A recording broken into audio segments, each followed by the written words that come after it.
உங்களுக்கு என்ன சொல்லுகிறாரோ அதன்படி கட்டிடுவோமா கேட்டு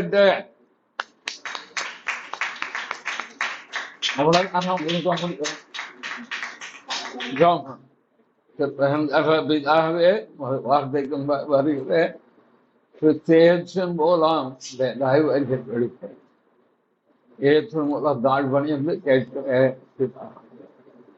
நான் எடுத்தது யாத்திரா 3ல ஒரு தேவபர்வகம். இந்த தவறு நடந்துகிட்டே இருக்கும்போது அவர் சொல்லுறபடி வார்த்தை உள்ள வந்து விழுந்தது. தெரிஞ்சுக்கிட்டேன், இதைத்தான் ஆண்டவர் பேச விரும்புகிறார். இந்த செய்தி கொடுத்தது. மரியாள் அவர்கள் வணக்கத்துக்குரியவர்கள் அல்ல, மரியாதைக்கும் கணத்திற்கும்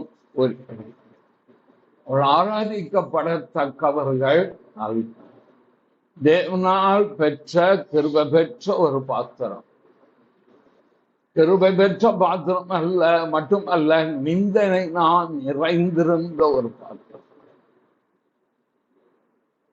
அவ்வளவு தூரத்தை எல்லாவற்றையும் சகித்து கொண்டு தேவகுமாரனை 10 மாதம் சுமந்து அவரை பெற்றெடுத்து அவர் சிறு பிள்ளையாக இருக்கும் போது ஏரோதின் கைக்கு தப்புவிக்கப்படும்படிக்கு அவர் எடுத்துக்கொண்டு எழுத்துக்கு போய் ஒரு எழுத்திலிருந்து நாசரேத் கலிலேயாவுக்கு வந்து அவருக்கு வளர்த்து ஆளாக்கி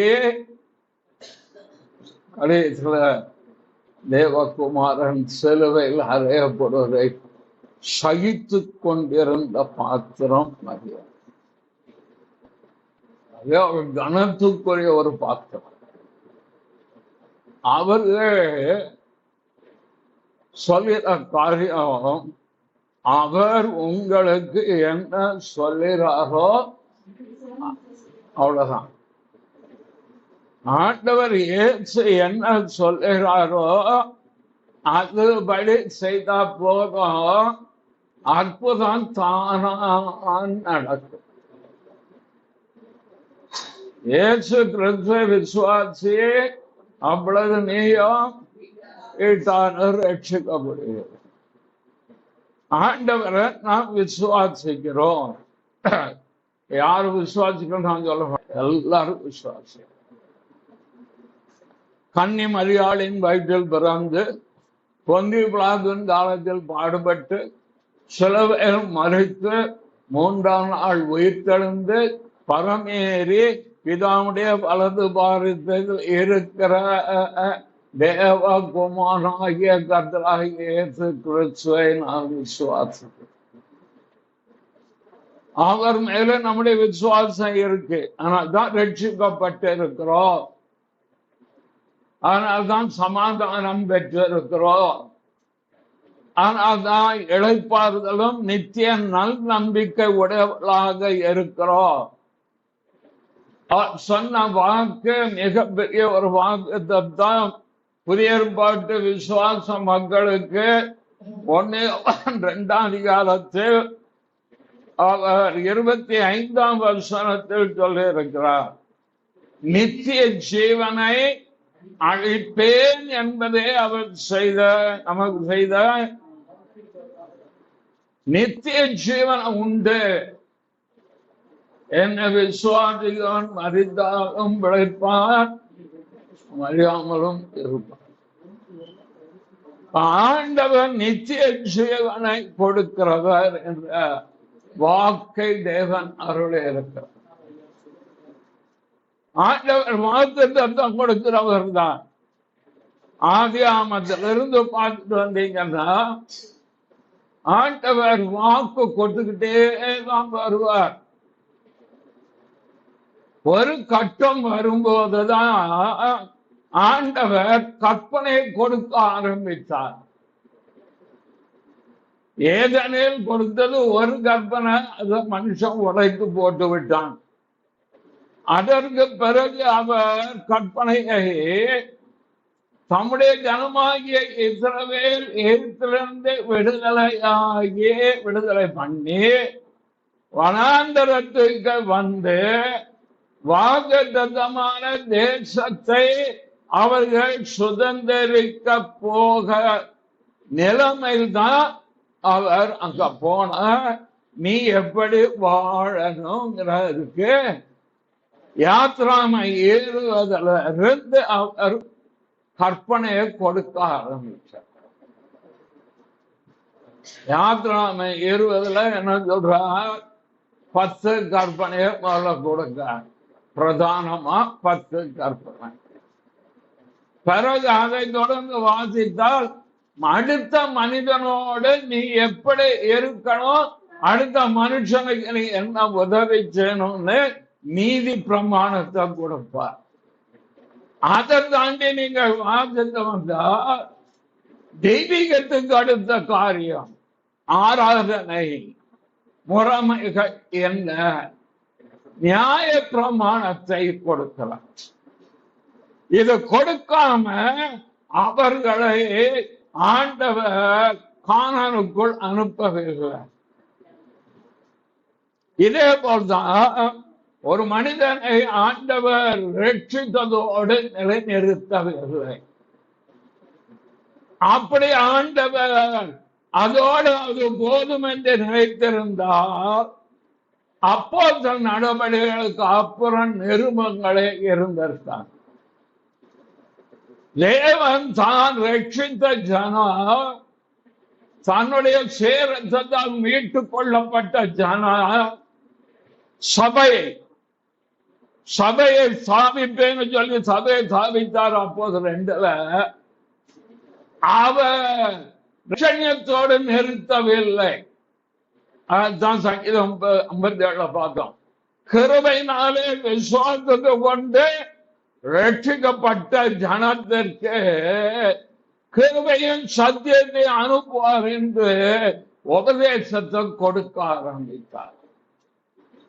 அப்போஸ்தலருடைய உபதேசம்.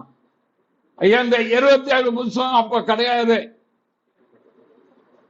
39 புத்தகம் இன்னொரு விதத்தில் சொன்னா அந்த தள்ளுபடி 14 கிடைக்கிற 53 புத்தகம் இருந்ததுதான் அவர்கிட்ட இருந்தது. ஆனா இதை அவர்கள் போதிக்க முடியாது என்றால் பழைய ஏற்பாடு. ஆண்டவர் புது உடன்படிக்கையால் புதிய ஏற்பாடு கொடுத்திருக்கிறார்.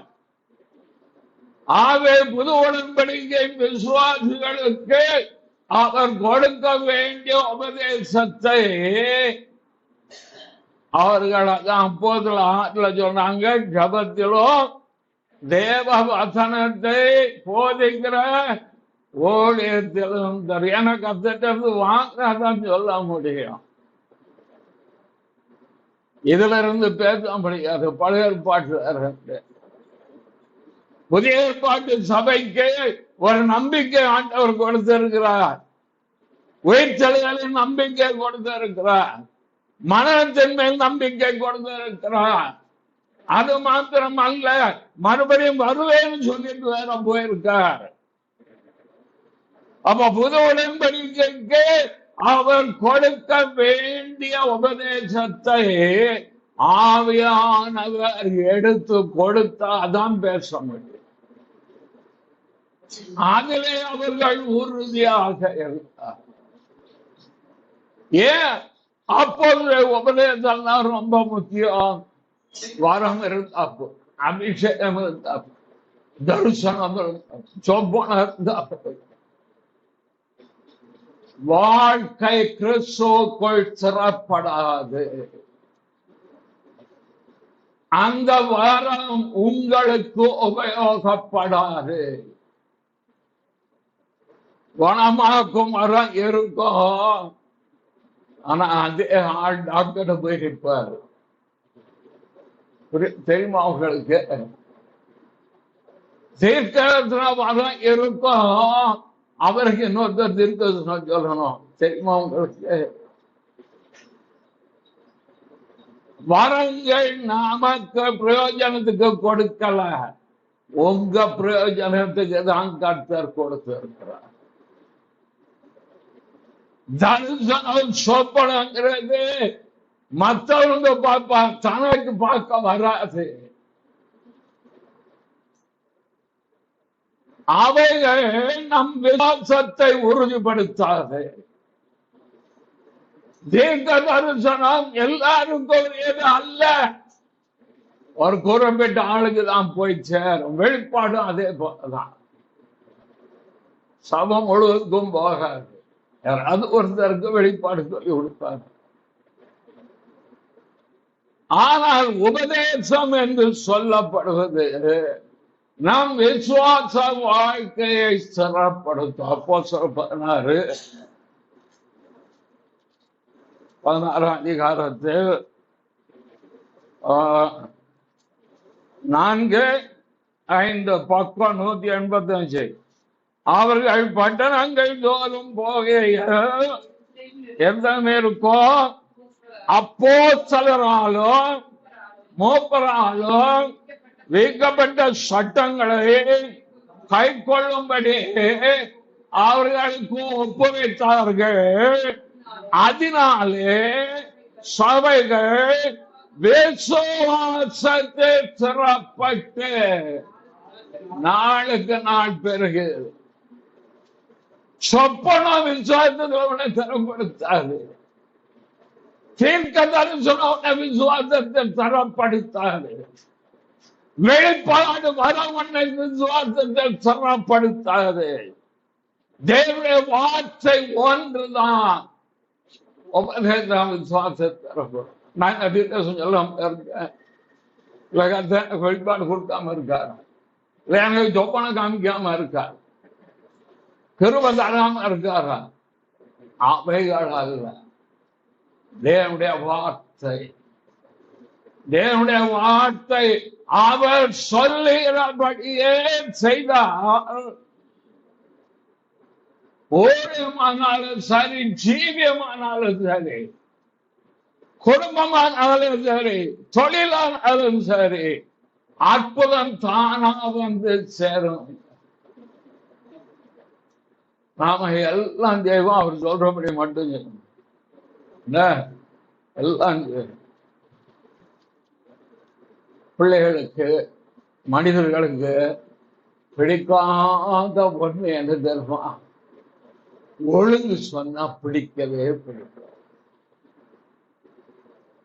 ஆனா நம்முடைய தேவன் ஒழுங்குள்ளது. ஆதியாகமம் 1ஆம் அதிகாரத்தில் பூமியானது ஒழுங்கற்றதும் வெறுமையா இருந்தது. உடனே டக்குன்னு தான் சாயல மனுஷனை உண்டாக்கி, ஏவாளை உண்டாக்கி தகான் கொண்டு போய் அது வச்சாரா? ஏன் முதல் நாள் வைக்கல? தேவன் ஒழுங்குள்ள,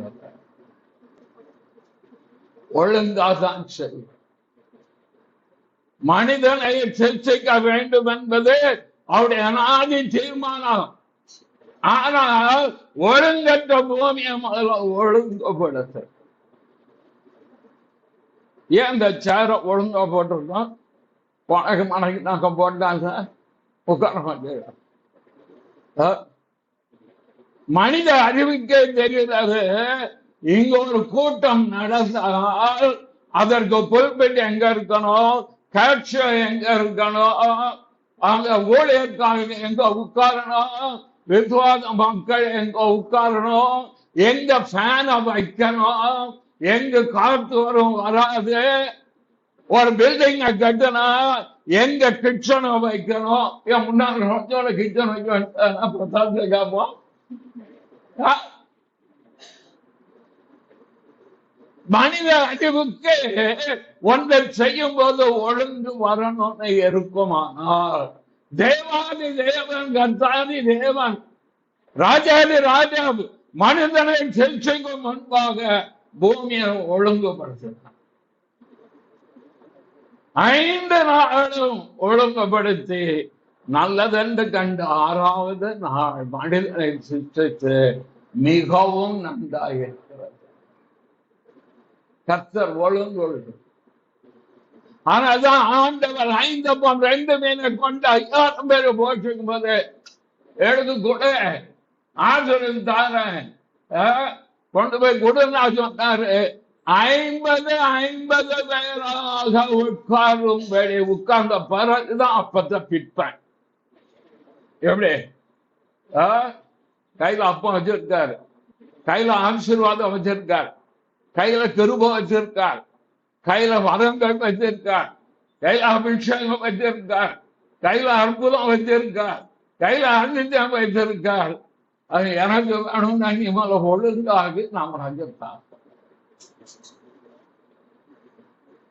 50 பேராக உட்காரவை 100 வருஷம். அதுக்கு அப்புறம் தான் அற்புதம் நடந்தது. அதுக்கப்புறம் தான் கையில இருக்கிற பிக்க ஆரம்பிச்சா. சும்மா தூக்கி தரமாட்டாரு. கிருபைகள், வரங்கள், அபிஷேகம். உலக பிரகாரமாக வேணுமானால் உங்களுக்கு வேலை, ஐஸ்வர்யம், என் சுகம், ஆரோக்கியம் எல்லாம் தருவாரு. அவருடைய உன்னத அபிஷேகம், வரமும், வல்லமையும், தரிசனம், தேவனை குறித்த அறிவோம், தேவ சித்தத்தை குறித்த அறிவு வந்தா முதல்ல யார தரிபணும் நினைக்காரோ, கொடுக்கணும் நினைக்காரோ அவரை நீ ஒழுங்காகன்னு சொல்லுவ, சீர்படுத்துவார், சரிப்படுத்துவார். எதை வச்சை சரிப்படுத்துவார்? வசனத்தை கொண்டுதான் சரிப்படுத்துவார். வசனத்தை அதான் சொன்ன, முழு இதயத்தோடு, முழு ஆத்மாவோடு, முழு பலத்தோடு, முழு சிந்தையோடு தேவனாகிய கர்த்தரிடத்தில் அன்பு கூறுவாயாக. அன்பு கூறாமலா இருக்கா? அன்பு கூற போய் தானே எனக்கு நீ சொல்றதை கேட்டு நாங்க இங்க உட்கார்ந்துருக்கோம். இல்லைன்னா எங்கேயாவது இருந்திருக்க மாட்டோம். அது எல்லாரும் செய்வோம், யாரும் சொல்ல மாட்டோம். உன்னிடத்தில் அன்பு கோருவது போல நம்மிடத்தில் அன்பு கோரணும் சார். நான் ஏன் பார்த்தேன், நான் ஏன் வளர்த்தேன், எனக்கு ஏன் இந்த பாடு, என்ன போய் கத்தர் ஏன் சிரித்தார், எனக்கு வாய்ச்சிருக்கு பாருங்க, என் புள்ளியா பாரு, கழக சொன்னா நினைக்க போகுது. நான் ஒரு சபையில உட்கார்ந்துருக்கேன் பாரு, அவன் போக போட்டு அப்படி செய்தான், மானசும் பூமியும் குதிக்கான். என்னை இங்கோ கொண்டாந்து ஜாத்து வைக்கிறதுக்காக ஒரு நாளும் அப்படி சொல்ற. முதலாவது நம்மிடத்தில் அன்பு கூற தேவை. ஏன்னா ஆண்டவர் நம்மிடத்தில் அன்பு கூறுகிறார். ஆண்டவர் உங்களை நேர் செய்கிறார்களா? அதான் அவர் தேடி வந்தார் உங்களை. அதான் ராஜரத்தை தேடி வந்து மராட்டாட்டம் கீழ்படியாக முன் கோபம் உள்ள கலக்க போனா மேக்க போவேன், உட்கார்ந்து எந்திப்பேன், ஓடு நான் நிற்பேங்கிற ஆளை தேடி வந்து ரட்சிப்பு. இந்த சிற்பாச்சாரி செதுக்குவான் பெருமா அல்ல, தான் நினைச்ச மாதிரி மாற்றுவதற்கு, அது மாதிரி கை கொள்ள வச்சுக்கிட்டு செதுக்கை செதுக்கை செதுக்கை செதுக்கி இன்னும் செதுக்கிட்டு தான் இருக்கார். எடுக்க வேண்டிய பூரா எடுத்து முதலாவது நம்மை நேசிக்க வேண்டிய கட்டாயம் என்னன்னா, அவர் என்னை நேசிக்கிறார். ஆண்டவர் உங்களை நேசிக்கிறார், அன்பு கூர்ந்தார், அதான் தேடி வந்தார், அதான் ரட்சித்தார். நாம் நம்மிடத்தில் நீங்கள் உங்களிடத்தில் அன்பு கூறுவது போல இன்னொரு ஆள்கிட்ட அன்பு கூற சொல்லிருங்க. அது தெரியுமா? எங்க இருக்கு நீங்க பிரசங்கம் பண்ணிட்டு போங்க, கேட்டு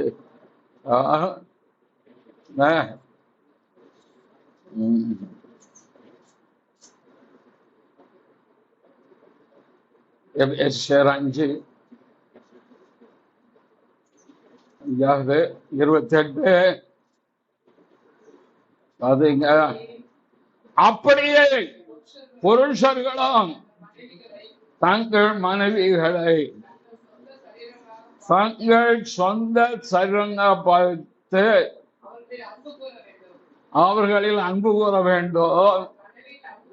மனதில் அன்பு கூறுகிறவன் தன்னில் தானே அன்பு கூறுகிறான். 33 வாசிங்களா. எப்படியும் உங்களிலும் அவன் தன்னிடத்தில் அன்பு கூறுவது போல தன் மனிடத்தில் அன்பு கூற கடவன். அடுத்து வேண்டாம், அது வீட்டுல போய் வாசிப்போம்.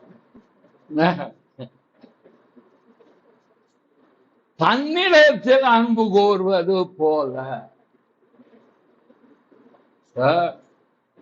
நீ என்ன பிறனிடத்தில் அன்பு கூறுவது இருக்கட்டும், என்ன மனைவிடத்தில் அன்பு. இதான் குடும்ப வாழ்க்கைக்கு தேவன் கொடுத்த சட்டம். முதல்ல நீ வாண்ட அன்பு கூறு. நான் ஏன் பிறந்தா சொல்ல, நான் ஏன் இப்படி இருக்கேன்லான்னு சொல்ல. அதுக்கு பதிலாக எனக்கு நீ தந்த நல்ல குடும்பத்துக்காக புருஷனுக்காக சோதரம், மனைவிக்கு சோதரம், பிள்ளைக்காக சோதரம், மருமகளுக்காக சோதரம், சம்பந்திக்காக சோதரம். நம்மளே அன்பு கூற தெரியும். அன்பு கூறும்போது நாம் நம் சரீரத்தை பாதுகாத்துக் கொள்ளும். அதுபோல ஆண்டவர் சபையை போஷித்து காப்பாற்றுகிறார்னு சொல்ற. ஆண்டவர் சொல்றது எல்லாம் ரொம்ப எளிமையா இருக்கும், கஷ்டமாகவே இருக்கும். ஒழுங்கு சொன்ன யாருக்கும் பிடிக்கும். ஆனா ஆண்டவர் ஒழுங்குபடுத்துவார். ஆவிக்குரிய வாழ்க்கையும் ஒழுங்குபடுத்துவார். நாம ஒழுங்காயிட்டா எல்லாம் ஒழுங்காயிடும். ஆவிக்குரிய ரகசியம் இதுதான், வேற எதுவும்.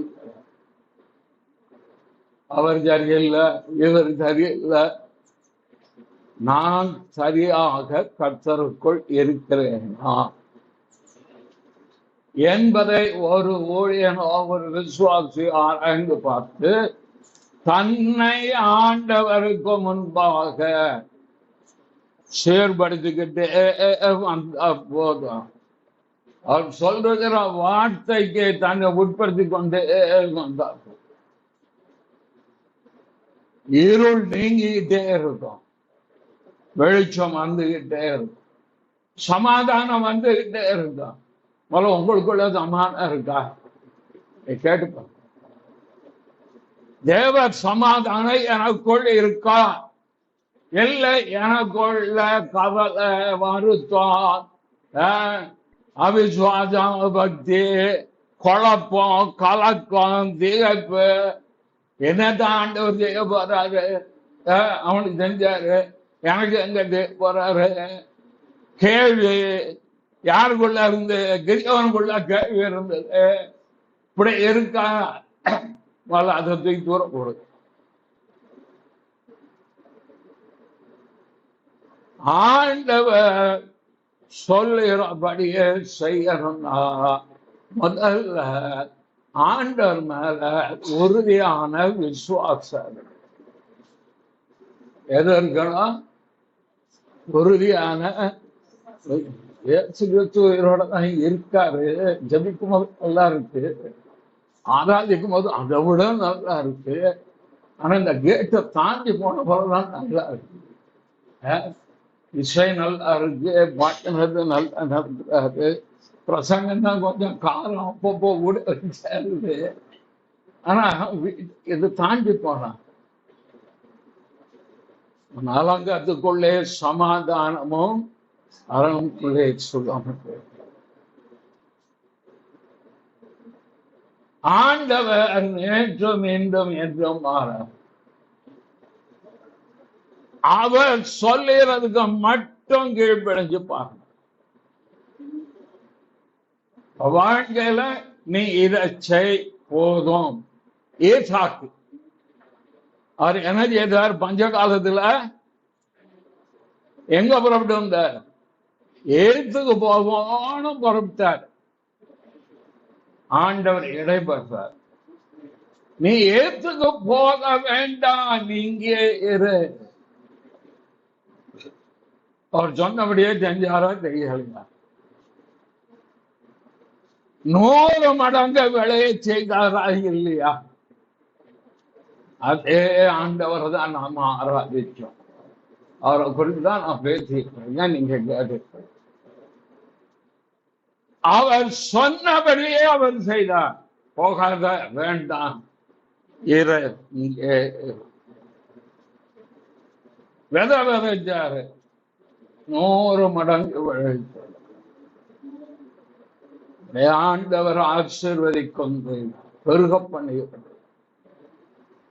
ரகோபோத் என்று பெயரிட்டார். பல்கி பெருக இப்பொழுது ஆண்டவர் நமக்கு வழி உண்டாக்கி விட்டார். ஒரு கஷ்டத்தை நிமித்தம் கர்த்தரை விட்டு போகக்கூடாது. ஒரு நெருக்கத்தை நிமித்தம் கர்த்தரை விட்டு போகக்கூடாது. ஆண்டவரை வைத்த இடத்துல உறுதியா ரூத்த குரத்தை போக, நீ வேற வழிக்கு போக வேண்டாம், நீ என் ஊழியக்காரரை இரு, ஒருவனும் தொடர்படிக்க நான் கட்ட இருக்கும்போது அந்த வயல்வெளிக்கே ஆண்டவர் அவ்வளவு எஜமாட்டியா மாட்டார். பார்த்தீங்களா? உறுதியாய் பற்றி கொண்ட மனதை விடவா ஏற்று ஜீவிக்கிறார். அவர் எனக்கு சுகம் தந்திருக்கிறார். ஒரு ஊழியக்காரர் சொல், ஊழியக்காண்டிய சுகத்தை விரும்புகிற கர்த்தர், நான் உம்முடைய ஊழியக்காரன், என் சுகத்தை விரும்புகிறேன், அதனால என்ன சுகதியா வைக்க வேண்டியது உம்முடைய தனிஜம் பண்ணும்போது என்ன, நீர் விரும்புகிறேன், அந்த விருப்பத்தை எனக்குள்ள நீர் வைக்க. பலவீனங்களை ஏற்றுக்கொண்ட நோய்களை சுமந்தார். சும்மாவதில் மறித்தார் அவரு. அந்த வார்த்தை மேல் உள்ள விசுவாசம், அந்த விசுவாசம் நமக்குள் இருக்கா? ஆண்டவர் மேல விசுவாசம் இருக்கு. உண்மைதான், நான் இல்லைன்னு சொல்ல வந்து உட்கார்ந்து இருக்கேன். அவரை தான் நம்பி இருக்கேன், மலை போல நம்பி இருக்கேன். அவரை நான் விசுவாசிக்கிறேன்.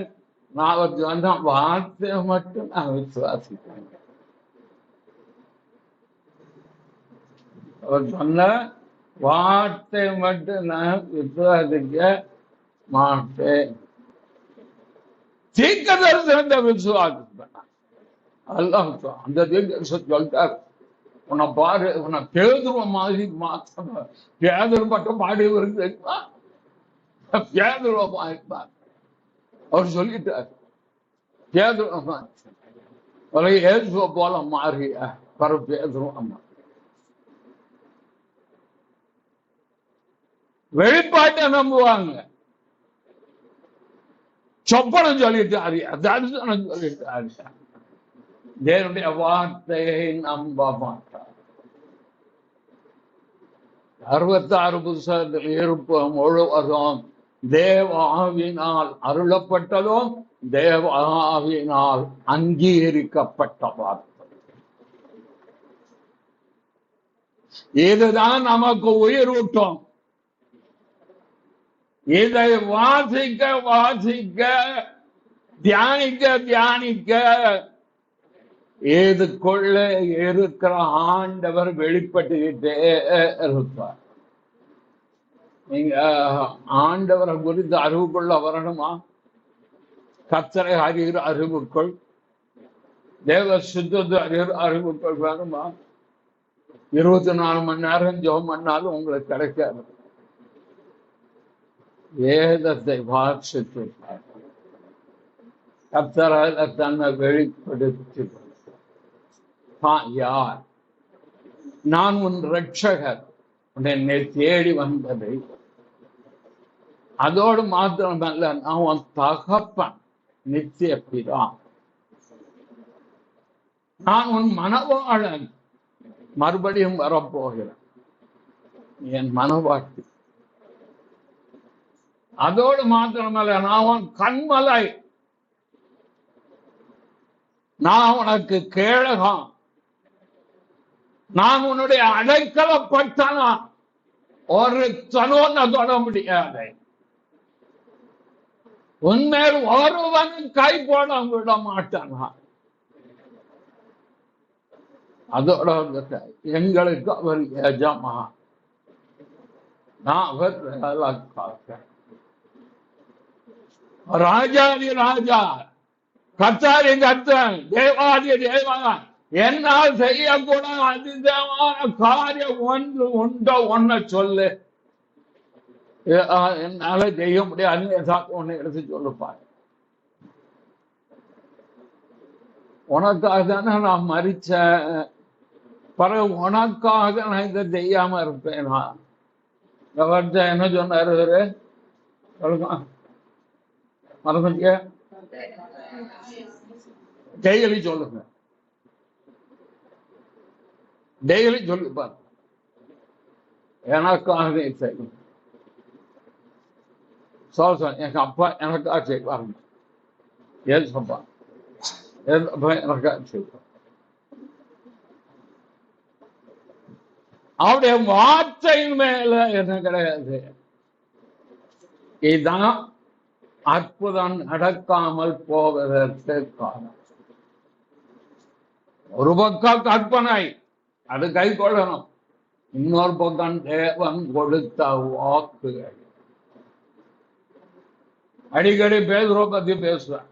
லூக்கா 5 ராமலோகம் நாங்கள் பிரயாசப்பட்டோம், ஆயிரம் அதான் அவனை வாழ வச்சு உம்முடைய வார்த்தையின்படியே நான் செய்யறேன். அவர் என்ன சொன்னாரு? ஆழத்துல போய் வலைய போடு. ஆண்டர் வெறும் உபதேசம் கொடுத்துட்டு போகிறவர் அல்ல. ஒன்று புரிந்து, மலை பிரசங்கங்களை சொல்லிவிட்டு போகிற தெய்வம் மாத்திரம் அல்ல, நம்முடைய தேவைகளையும் சந்திக்கிற தெய்வம். தனிப்பட்ட தேவை, குடும்ப தேவை, ஊழிய தேவை, சபை தேவை, தேவைகளை சந்திக்கிற தெய்வம் இயேசு கிறிஸ்து. நம்முடைய தேவை அவருக்கு தெரியும். அவர் பேசிட்டே இருக்காரு, படகுல உட்கார்ந்து. எப்பயா இவர் முடிப்பார்? 15 நிமிஷத்துல நான் முடிச்சிருவேன், பாக்கு பின்னால இருக்கு. எப்பயா இவர் முடிப்பாரு? யாரு உட்கார்ந்தாரு படகுல, அவர் பாட்டு பேசிக்கிட்டே இருக்காரு. நம்ம இப்ப ராத்திரி பூரா பிரயாசப்பட்டு ஒரு மீன் கூட கிடைக்கல. அம்மா போய் வீட்டுல எப்படி இன்னைக்கு அடுப்பெரியும், வீட்டை மாட்ட போய் ஒண்ணு இல்லை, நான் எப்படி எந்த முகத்தோட சொல்லுவேன்? கையில காசு வேற இல்லையே. இவர் உட்கார்ந்து பேசிக்கிட்டே இருக்காரு. ஒரு குருநாதர் ரவி அவர் சொல்றாரு, கேட்போம், வேற வழி இல்லைன்னு உட்கார்ந்து கேட்டுக்கிட்டே இருக்கோம்னா முடிக்கணும்னு சொன்னாரு. ஆளுக்கு போயிட்டு அவங்க ஏதாவது தெரியுமா? மீன் பிடிச்சிருக்கிற அதுக்கு முன்னால நமக்கு இருக்கும், மீன் பிடிச்சிருக்கிற இவ்வளவு நேரம் பிரதம் பண்ணி எல்லாம் கற்றுதான் கேட்டேன். அவன் மீன் பத்தி ஏதாவது தெரியுமா? கடல் பத்தி தெரியுமா நமக்கு? ராத்திரி தான் மீன் மேல வரும், இல்ல உச்சி வெயில போனா மீன் எங்க போகும்? கடலுக்கு பேரு. இந்த நேரம் அப்படின்னா சொன்னாரு. நம்ம சொல்றான், அது சொல்லி இருக்காதுல, நீங்க சொல்லுங்க. தேவனுடைய வார்த்தையை விசுவாசிக்க, தேவன் கொடுத்த வாக்கு தத்துவத்தை விசுவாசிக்க. இதை விசுவாசிக்காதனால்தான் காதேஷ் இருந்து உள்ள 40 நாள் சுத்திட்டு வந்தாலும் சொன்னா நாம அதை சுதந்திரித்து கொள்ள முடியாது. என்ன சொல்லி கூட்டிட்டு வந்தாரு? பாலும் தேனும் ஓடுகிற தேசத்துக்கு கூட்டிட்டு போறேன்னு வாக்கு பண்ணி கூட்டிட்டு வந்து பஸ்கா நாட்டுக்குட்டி மூலம் அவனுக்கு விடுதலையாக்கி செங்கடலை பிளந்து மாறாவின் தண்ணீரை மதுரமாக்கி மேத முதல் இரவு எல்லாம் பண்ணி ஆனந்தத்துல உட்கார வச்சு 10 கற்பனை நியாயம் ஆதரவு கூட எல்லாம் கொடுத்து பகலில் மேலும் இரவில் அக்கடி தான் எல்லாம் அதுல வச்சுட்டு போய் பாங்கு வந்துட்டு நடக்காரு. மோச சும்மா நடக்காரு. அவர் தந்தாரு. அங்க அவ்வளவு பேரும் பார்த்தா நமக்கு எங்க வேலை கிடைக்க போகுது? அவன் எத்தனை ரெக்கமெண்டேஷன் பெரிய பெரிய மந்திரி ரெக்கமெண்டேஷன் இருக்கா? நமக்கு எங்க கொடுக்க எல்லாத்தையும் அந்த பக்கம் இந்த பக்கம் தள்ளி விட்டுட்டு நமக்கு வாதையை போட்டு கொடுத்துருக்காரு. அவாந்திர வெளியில வழியை கொண்டு பண்ணிக்கிறார். எவ்வளவு பண்ணிட்டு முடியாதுன்னு சொன்னா பார்த்தா 10 பேரு. காரணம் அவர் ஏற்கனவே சொன்னத மரம். தேவன் ஒரு விசை சொன்னதை 2ஆம் விசை பார்த்து திருத்துகிறவர் அல்ல. ஆசீர்வதிக்கவே ஆசீர்வதிப்பேன், நீ ஆசீர்வாதமா இருப்பாய் என்றால் சொன்னது. ஆபிரகாம் ஆண்டவர் இந்த நட்சத்திரத்தை போலாகும் விசுவாசித்தார். டக்குன்னு பைபாஸ்ல போயிட்டா. சரி, என்ன பைபாஸ்? ஆதார். அதுதான் மாத்தினாரா ஆண்டவர் வார்த்தை. 99வது வயதுல நான் சர்வபலம்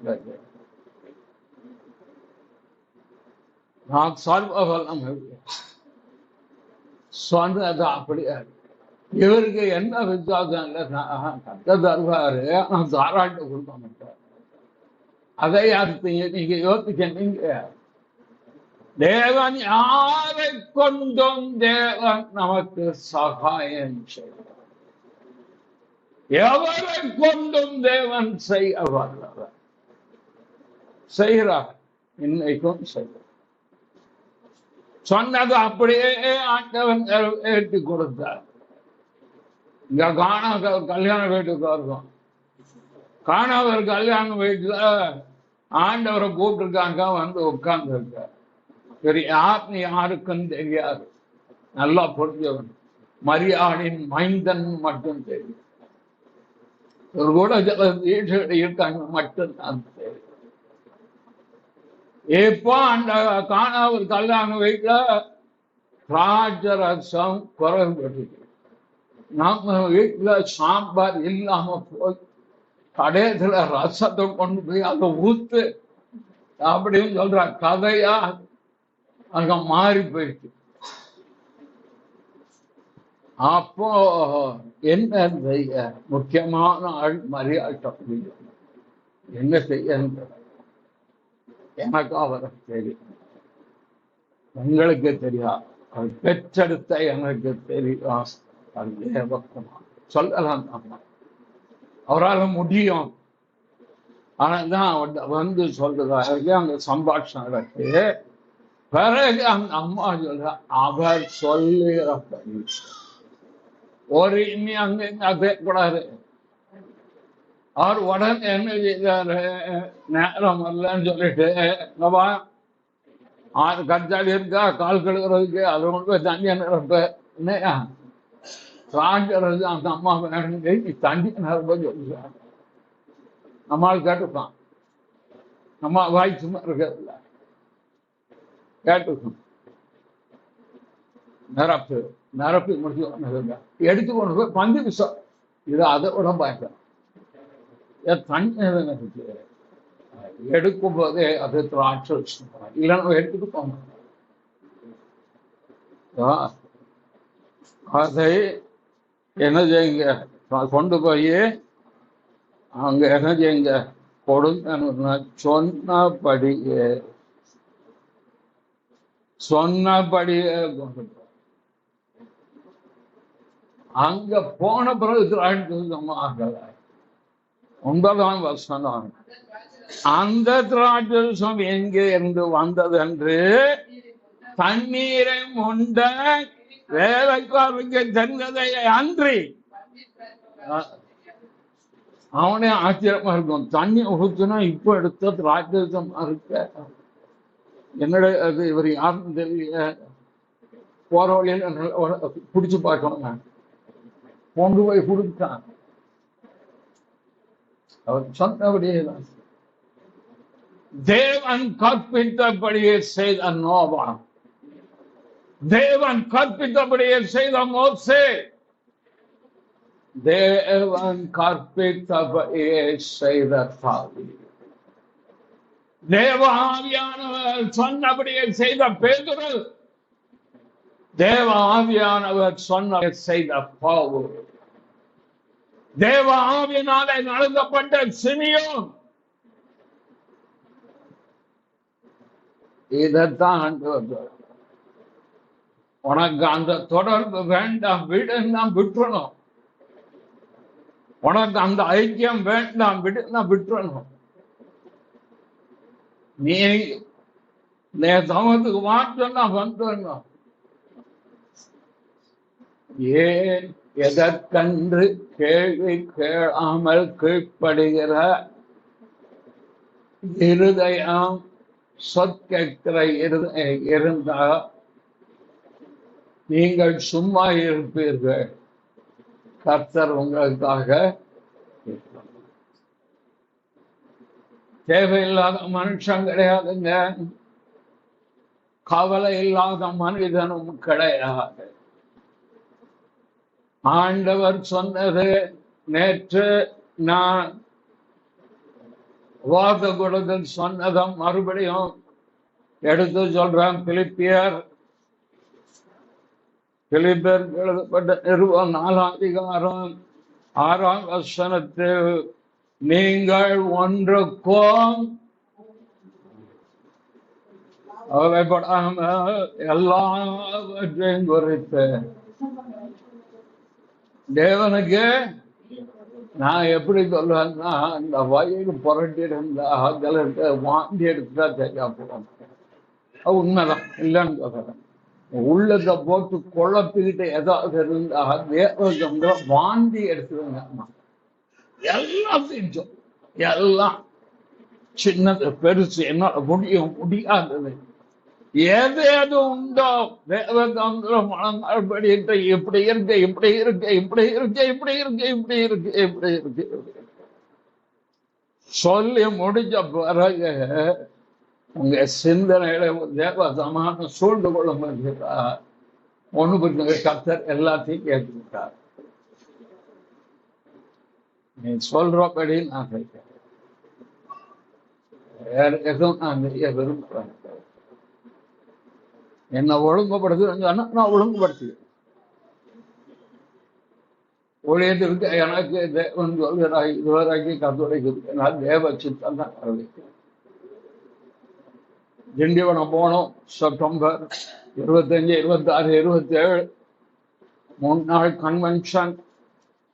அந்த பால்சிகாரர் யார் பேசுவார்னாரு, நான் தாண்டு வந்துட்டேன். ஜோம் பண்ணா, நீ பேசக்கூடாது, நீ பேசக்கூடாது, யார் பேசணும் சொல்லும் செய்த அலெக்ஸ் பேசணும் ஏற்பாடு. அப்படியே 100% ஒரு சொல்லும் மீறும். அப்படியே உடன் அலெக்ஸை கூப்பிட்டு செப்டம்பர் 25, 26 ஏவன் எதை சொன்னாரோ போல கீழப்படுதான் போலாம். குடும்பத்தை நல்லா நடத்தி விசாரினா குடும்பத்தை கவனிக்கணும். வேலையில உண்மையாய் மனப்பூர்வமாய் இருந்தா மனப்பூர்வமாய் இருந்து செய்யணும். அதிகாரி யாரா இருக்கலாம், கர்த்தர் தான் நமக்கு அதிகாரி. அதுபோல சபையில ஊழியக்காரர்கள் மந்தைய கரெக்டா மேய்க்கணும். எங்கினால கூடாது. ஜனத்தை விசாரிக்க இவன் வேண்டியவன் வேண்டாம் மாமன் இவன் மச்சான் சொல்லுங்கிறதெல்லாம் இருந்தா பட்சபாதம் இல்லாமல் நியாயம் தீர்த்து போடுவார். பட்சபாதம் உங்களை விட்டுருவாரு, நாடு உங்களை விட்டுருவாரு. வேதம் அப்படிதான் இருக்கு. ஆடு என் மந்த யாடு ஒன்ன விட மாட்டான். நீ வேலைக்காரன், வேலைக்கு வச்சிருக்கேன், நீ பட்சபாதம் பண்ண ஒன்ன நான் விட மாட்டேன். ஆனாதான் அவர் சொல்றது அப்படியே செய்வார். வேண்டாம் தான் வேண்டாம் தான் செஞ்சிடும். கூட ஒரு ஊழியக்காரங்க எஃப்டியை க்ளோஸ் பண்ணு, விஷன் படம் எஃப்டியை க்ளோஸ் பண்ணு, என்ன பண்ணி அவனுக்கு கொடு. சரி வந்த எஃப்டியை க்ளோஸ் பண்ண எனக்கு பரவாயில்ல. அவர் சொல்லுகிறபடி செய்ய சபை சபை ஐக்கியம், குடும்பம் குடும்ப ஐக்கியம், ஊழியம் ஊழிய ஐக்கியம், ஏழை ஐக்கியம், எல்லாத்துக்கும் இல்லை. வாக்குத்தத்தம் கொடுத்தா கண்டிப்பா நிறைவேற்று. ஒரு நாள் மாறும். அவர் எவ்வளவு பொய்யுரையாக வாக்குத்தத்தம் பண்ணினவர் உண்மை உள்ளவர், அவர் அப்படியே செய்வார். அப்படியே மாறவே மாட்டார். 22 வருஷம் கழிச்சு எனக்கு வாக்குத்தத்தத்தை நிறைவேற்றி நான் வகுச்சிருக்கேன். 2003 கொடுத்தது 2025 நவம்பர்ல நிறைவேற்ற ஆரம்பித்தார். ஆனா அவர் சொல்றபடி மட்டும் ஆனா முதல்ல கிருபையும் சத்தியம் சொல்ல யாரை குறைத்தோம் அவதூறு பேசக்கூடாது. யாரை குறைத்தும் குறை பேசக்கூடாது. உங்கள்கிட்ட பேச வந்தா வசனத்தை எடுத்து வாங்கி ஓடிடுவான். நான் அப்படிதான் செய்வேன். இந்த வசனத்துக்கு என்ன வியாக்கியானம் சொல்லுங்க, நான் உனக்கே தெரியுது. கர்த்தரை குறித்து பேசு, தெய்வீகத்தை குறித்து பேசு, தேவ பக்தி குறித்து பேசு, தேவனுடைய வசனங்களை குறித்து பேசு, ஊழியங்களை குறித்து பேசு, ஆத்மாக்களை குறித்து பேசு. ஊழியக்கான அடுத்த விசுவாசம் குறித்து பேசாது. எனக்கு அது வேண்டாம். அது என் தேவ பக்தியை கெடுக்கும். ஆண்டவர் அவர் வாக்குத்தத்த மனதை அப்படியே நிறைவேற்றுவார். அதே டைம் அவர் சொன்ன கற்பனைக்கு என்ன உட்படுத்த, சத்தியத்துக்கு உட்பட, சத்தியத்தை எழுந்திருப்போம்.